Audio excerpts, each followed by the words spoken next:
اعوذ باللہ من الشیطان الرجیم، بسم اللہ الرحمن الرحیم۔ میں ہوں محمد امتیاز اور آپ دیکھ رہے ہیں میرا یوٹیوب چینل سترنگ ٹی وی۔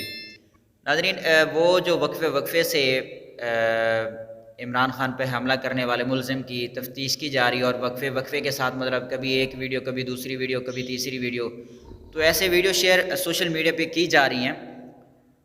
تو ایک ویڈیو میں واضح نظر آ رہا ہے کہ وہ جو تفتیشی ہے، وہ جو پوچھنے والا ہے، وہ کہہ رہا ہے کہ آپ کے موبائل میں 7 رضوی کی ویڈیو تھی، اور اسے مذہبی رنگ دینے کی کوشش کی جا رہی ہے۔ لگتا نہیں ہے کہ وہ جو نشئی انہوں نے پکڑا ہوا ہے کہ وہی ملزم ہے، وہ اس طرح کی جو نا باتیں خبریں گردش کر رہی ہیں۔ اب جو بھی ہے، لیکن اس کو نا مذہبی رنگ دینے کی کوشش اور سیدھا ٹی ایل پی پر الزام تراشی کی کوشش کی جا رہی ہے۔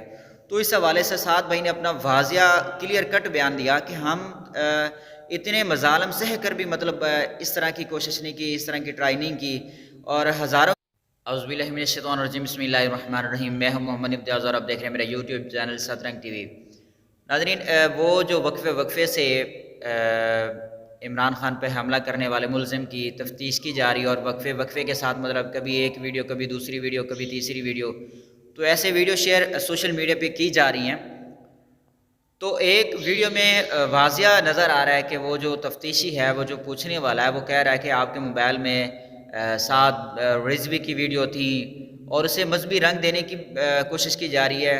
لگتا نہیں ہے کہ وہ جو نشئی انہوں نے پکڑا ہوا ہے کہ وہی ملزم ہے، وہ اس طرح کی جو نا باتیں خبریں گردش کر رہی ہیں۔ اب جو بھی ہے، لیکن اس کو نا مذہبی رنگ دینے کی کوشش اور سیدھا ٹی ایل پی پر الزام تراشی کی کوشش کی جا رہی ہے۔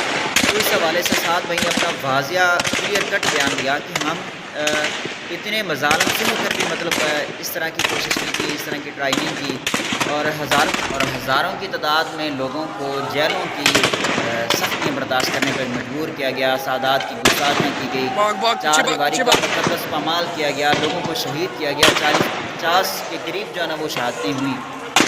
اتنے ظلم سہ کر بھی مطلب اس طرح کی ملکی حالات خراب کرنے کی کوشش ہے تحریک لبیک والوں نے نہیں کی۔ نہ ہی ملکی اداروں کے خلاف کوئی بات کی ہے، نہ ہی فوج کے خلاف کوئی بات کی ہے۔ خان صاحب آپ واحد ہیں جو ملکی سالمیت کو خراب کرنے کی کوشش کر رہے ہیں۔ تو سب سے پہلے تو میں آپ کو بیان سنواتا ہوں کہ اسعد بھائی نے کون سا بیان دیا۔ اور یہ الزام ہمارے اوپر دھرنے کی کوشش کی جا رہی ہے۔ میں نے کہا ہے ہم نے تو یہ کام اس وقت نہیں کیا جب لاشیں ہمارے گھر میں پڑی ہیں۔ ہم گولیاں کھا کر بھی خوش ہیں، ہتھکڑیاں لگوا کر بھی خوش ہیں،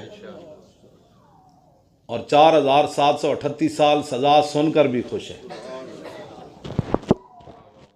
خوش ہے نہیں جو کلمہ جو پڑھا ہے۔ تو آپ نے سنا سعد رضوی کا بیان، تو اس سے واضح ہوتا ہے کہ تحریک لبیک اس معاملے میں بالکل پاک صاف ہے، اور یہ ان کے اپنی ہی حساب کتابیں، کبھی کوئی ٹچ، کبھی کوئی ٹچ، کبھی گولی ٹچ، کبھی اسلامی ٹچ، تو یہ اپنی انتقامی کارروائیاں جو ہے نا وہ جاری رکھیں گے، اور ملک پاکستان کے حالات اسی طریقے سے خراب رکھیں گے۔ والسلام۔